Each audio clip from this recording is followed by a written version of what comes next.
بسم اللہ الرحمن الرحیم۔ آج کا سبق ہے دروس البلاغہ، 5 نمبر سبق ہے، فصاحت الکلام ہے۔ اس سے پہلے ہم فصاحت الکلمہ پڑھ چکے ہیں کہ فصاحت الکلمہ سلامتها من تنافر الحروف مخالفت القیاس والغرابت، اس کے بارے میں ہم پڑھ چکے ہیں۔ ابھی ہم پڑھ رہے ہیں کہ الکلام الفصیح، کلام الفصیح، تو کلام فصیح کب ہوگا؟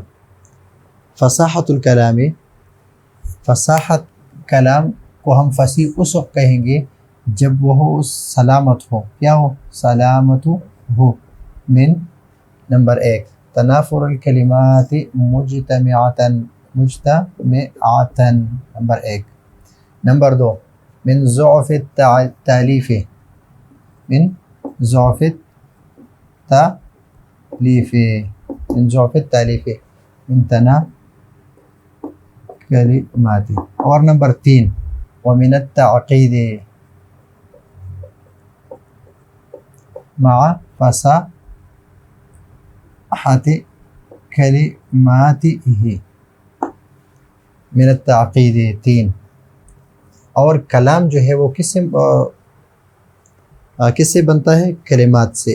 تو کلمات کا فصیح ہونا بھی ضروری ہے کہ کلمات فصیح ہو، اور اس کے ساتھ ساتھ وہ سالم ہو تنافر کلمات سے، کہ کلمات جب ایک ساتھ اکٹھے ہو جائے اور اس میں تنافر ہو تو اس سے محفوظ ہو، ضعف طالب سے محفوظ ہو اور تعقید سے محفوظ ہو۔ ابھی تنافر الکلمات مجتمعاتن سے کیا مراد ہے، اس کو آگے سبق میں تفصیل سے ہم پڑھیں گے۔ تنافر میں، تنافر الکلمات کے کلمات کا ایسا تنافر ہو کہ جب وہ مجتمع ہو جائے، وہ ایک ساتھ ہو جائے، اگرچہ ہر ایک کلمہ اپنی جگہ پر یہ فصیح ہو، لیکن اس کے ایک ساتھ اکٹھا جمع ہونے سے زبان پر ایک قسم کا ثقل پیدا ہو جائے تو اس کو کہتے ہیں تنافر الکلمات مجتمعاتن۔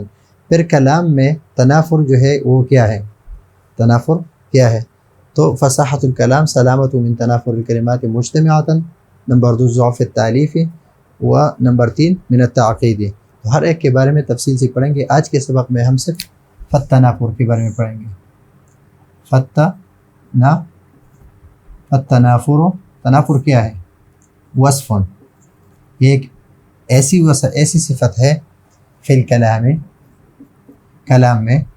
کلام میں ایک ایسی صفت ہے یوجب ثقلہ، کہ وہ صفت کلام میں ثقل کو واجب کرتی ہے، علی اللسان، کس پر؟ زبان پر ثقل کو واجب کرتا ہے، وعسر النطق به، عسر النطق به، اور کیا لازم کرتا ہے کہ ایک تو زبان پر باری ہوتا ہے اور ایک اس پر نطق کرنا مشکل ہو جاتا ہے۔ دو باتیں اس میں ہوتی ہے کہ ایک زبان پر ثقیل ہو، دوسرا یہ کہ اس پر نطق کرنا مشکل ہو، اس پر نطق کرنا مشکل ہو۔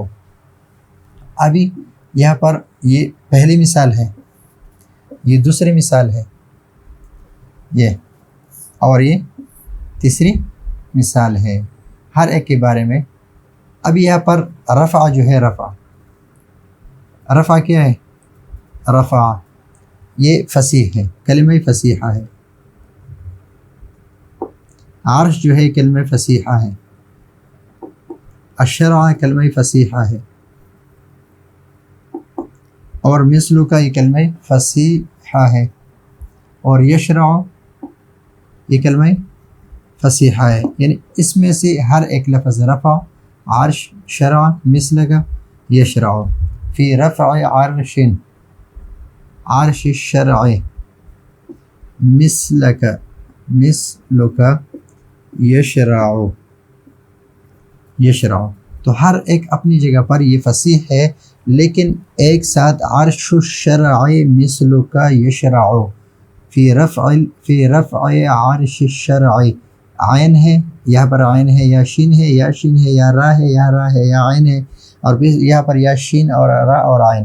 تو اس طرح کے الفاظ کے اجتماع سے، کے مجتمع ہونے سے تنافر کلمات، یعنی کلمات میں کیا پیدا کرتا ہے؟ ثقل پیدا، زبان پر ثقل پیدا کرتا ہے، اور اس پر نطق جو ہے وہ مشکل ہو جاتا ہے، اس پر تلفظ کرنا یہ مشکل ہو جاتا ہے۔ فی رفع عرش الشرع مثل کا یشرع، یعنی زبان جو ہے وہ صحیح نہیں چلتی اس پر. تو اس وجہ سے یہ کیا ہے، یہ اگرچہ ہر ایک الگ الگ جو ہے یہ فصیح ہے، یہ ہر ایک کلمہ جو ہے یہ فصیح ہے، لیکن اس کی اجتماع سے تنافر کلمات پیدا ہو گیا ہے، ایک وصف پیدا ہو گیا ہے کلام میں کہ اس کو ثقیل کرتا ہے کس پر، زبان پر، اور اس پر نطق کرنا یہ مشکل ہو جاتا ہے. تو یہ پہلا شعر ہے، یہ ہم نے. اب یہاں پر وَلَيْسَ قُرْبَ قبر حرب قبر، تو یہ قبر جو ہے یہ لیسا کے لیے اسم ہے، اور قربہ یہ خبر ہے لیسا کے لیے. تو لیسا قبر قرب حرب قبر، ولیسا قبر، اور کوئی قبر نہیں ہے حرب کے قبر کے قریب، یعنی مضاف مضاف الیہ، اور یہ پھر مضاف ہے اس کی طرف مضاف الیہ ہے، اور مضاف مضاف الیہ کے مضاف الیہ اس کے لیے، اور پھر یہ مضاف ہے اس کے لیے، اور یہ خبر ہے لیسا کے لیے، اور یہ قبر یہ اسم ہے لیسا کے لیے. اور لیسا کیا ہے، پہلے ناقص ہے، پہلے ناقص ہے. اور اس کا پورا شعر جو ہے وہ ہے قبر حرب بمکان قفر. قفر اس میدان کو کہتے ہیں کہ جس میں نہ پانی ہو اور نہ گاز ہو. قفر بمکان قفر، بمکان قفر. تو اس کا قبر جو ہے ایسی جگہ پر ہے کہ اس کے قبر کے ساتھ، حرب کے قبر کے ساتھ کوئی قبر نہیں ہے. تو یہ واقعہ حرب بن امیہ کے ساتھ ہوا تھا کہ اس نے ایک جن کو جو سام کی شکل میں تھا، اس نے پاؤں سے روند کر اس کو مار دیا تھا. تو پھر جنوں میں سے ایک جن نے زوردار چیخ مار کر اس کو مار ڈالا، اور پھر اس کو قبر میں دفن کر ایسی جگہ پر دفن کیا کہ وہاں پر چٹیل میدان ہے، اور اس میں کوئی نہ گاز ہے نہ پانی ہے، اور اس کی قبر کے ساتھ کوئی قبر بھی نہیں ہے. تو اس نے جن نے یہ شعر پڑھا کہ وَلَيْسَ قُرْبُ قَبْرِ حَرْبٍ بِمَكَانِ قَفْرٍ. تو اب یہاں پر آپ دیکھ لیں کہ لیسا، قرب، قبر، حرب اور قبر یہ الگ الگ کلمہ وسیع ہے، لیکن اس کا اجتماع جو ہے، یہ اجتماع یہ زبان پر ثقیل ہے، زبان پر باری ہے، اور اس پر نطق کرنا یہ مشکل ہے. تو اس وجہ سے یہ کیا ہے، اس میں تنافر الکلمات مجتمعاتن ہے. تو یہ کلام فصیح نہیں ہے، یہ کلام فصیح نہیں ہے. اب یہاں پر کریم متا امدح ہو، امدح ہو، والورا معی، وَإِذَا مَا لُمْتُهُ وحدی، لمتہ وحدی. اب یہاں پر یہ شعر کس کا ہے، شعر ہے ابو تمام کا، ابو تمام شاعر کا ہے. شعر کس کا ہے، ابو تمام شاعر کا ہے. یہ ابو لیث ہے، اس کے بارے میں موسیٰ ابن ابراہیم الرافعی کو کسی نے کہا کہ ابو تمام نے آپ کے حجوہ کیے تو اس پر اس کی عتاب کی، پھر اس نے قصیدہ لکھا، پھر قصیدے میں یہ شعر بھی کہا کہ یہ جو ابو لیث ہے یہ اتنا سخی ہے کہ جب بھی میں اس کا مدح کرتا ہوں تو لوگ میرے ساتھ مدح کرتے ہیں، لیکن جب اس کو میں ملامت کرتا ہوں تو ملامت کرنے میں صرف اکیلا ہی رہ جاتا ہوں، کہ میرے ساتھ اس کی ملامتی میں شریک نہیں ہوتا. تو ابھی یہاں پر یہ شعر میں یہ کیا ہے، امدحہ امدحہ، امدح و امدح، یہ ساکن کیوں ہے، ساکن اس لیے کہ متا جو ہے یہ شرطیہ ہے، شرطیہ، اور شرطیہ میں اس کو بھی ساکن ہے اور اس پر بھی سکون ہے. اور تقدیم المتا والورا، والورا جو ہے اس میں جو انا ضمیر ہے، انا ضمیر مستتر ہے، اس سے حال ہے، اس سے کیا ہے، حال ہے، اور وہ کیا ہے، ذوالحال ہے. اور یہاں پر وحدی جو ہے یہ متوحد کے معنی میں ہے، متوحد کے معنی میں. ابھی یہ شعر جو ہے یہ ابو تمام شاعر کا ہے، اور اس شعر کو اسماعیل ابن عباد جو عبد القاہر جرجانی رحمہ اللہ کے اساتذہ میں سے ہے، اس نے اپنے استاذ ابن عمید کے سامنے اس شعر کو پڑھا. تو اس کے استاذ ابن عمید نے ان سے پوچھا کہ اس میں آپ کو کوئی عیب نظر آتا ہے، یعنی آپ کو کوئی عیب اس میں معلوم ہے؟ تو اس نے کہا یعنی اسماعیل بن عباد نے کہا کہ ہاں یہاں پر مدح ہے اور یہاں پر لوم ہے، ملامت کرنا ہے۔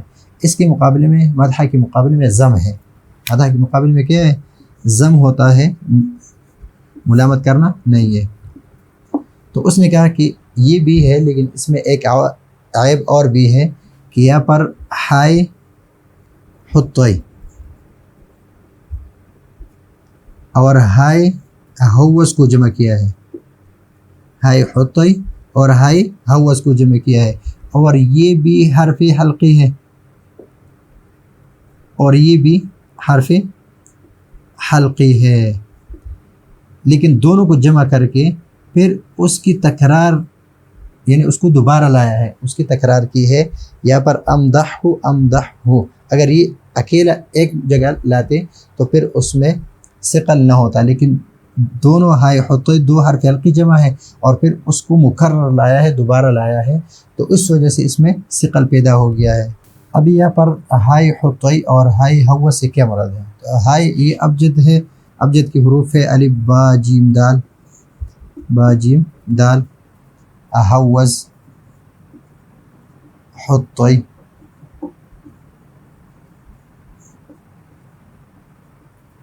حطوئی یعنی الف با جیم دال، ہا واو زا، حا طا اور یا، یعنی الف کے ایک عدد ہے، با کے دو عدد ہے، جیم کی 3 عدد ہے، دال کی 4 عدد ہے، اور حوس کی یہ 5 عدد ہے، واو کی 6 عدد ہے، زا کی 7 عدد ہے، اور حا جو ہے اس کی 8 عدد ہے، طا کی 9 عدد ہے، اور یا کی 10 عدد ہے۔ اس طرح کلمن ہے، اس کے بعد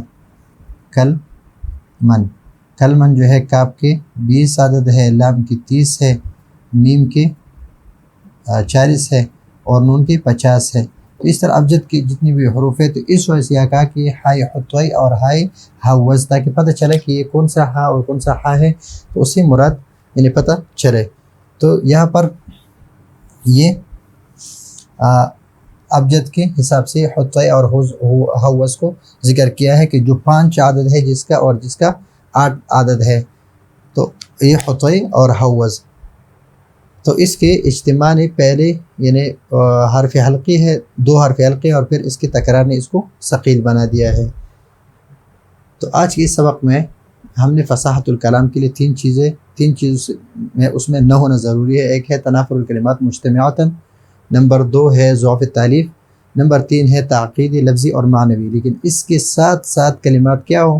فصیح ہو، کلمات غیر فصیح نہ ہو۔ تنافر فی الکلام کیا ہے؟ تنافر الکلمات مجتمعاتاً سے مراد یہ ہے کہ وصف فی الکلام، یہ کلام میں ایسی صفت ہے کہ یوجب ثقلہ علی اللسان، کہ واجب کرتا ہے اس کا ثقل کس پر؟ زبان پر، وعسر النطق بہ، اور اس پر نطق کرنا یہ مشکل بنا دیتا ہے۔ یہاں پر پہلی مثال کہ فی رفع عرش شرع مثل کا یشرع، اس میں ہے کہ ہر ایک لفظ جو ہے، ہر ایک کلمہ جو ہے یہ فصیحہ ہے، لیکن اس کے اجتماع نے اس کو زبان پر ثقیل اور اس پر نطق کرنا مشکل بنا دیا ہے۔ ولیس قرب قبر حرب قبر، اور حرف کی جو قبر ہے اس کے ساتھ کوئی قبر نہیں ہے، تو اس کے میں قرب اور حرب اور قبر یہ الگ الگ جو ہے یہ فصیح ہے، لیکن اس کے اجتماع نے زبان پر ثقیل بنا دیا ہے، اور زبان اس پر نطق کرنا اس کو مشکل بنا دیا ہے۔ اور اس طرح امدح ہو۔ تو یہ ہے آج کا ہمارا سبق، اگلے سبق کے لیے اجازت چاہتے ہیں۔ اللہ حافظ۔